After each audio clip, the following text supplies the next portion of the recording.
আসসালামাইকুম দর্শকবৃন্দ, নোয়াখালী থানা সোনাইমুড়ি দেওটি বাজারে আজ জামাত ইসলামের একটি সমাবেশ।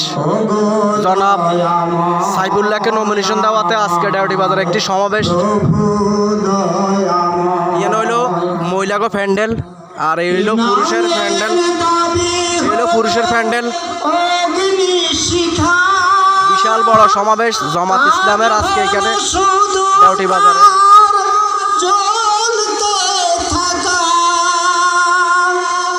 ইমান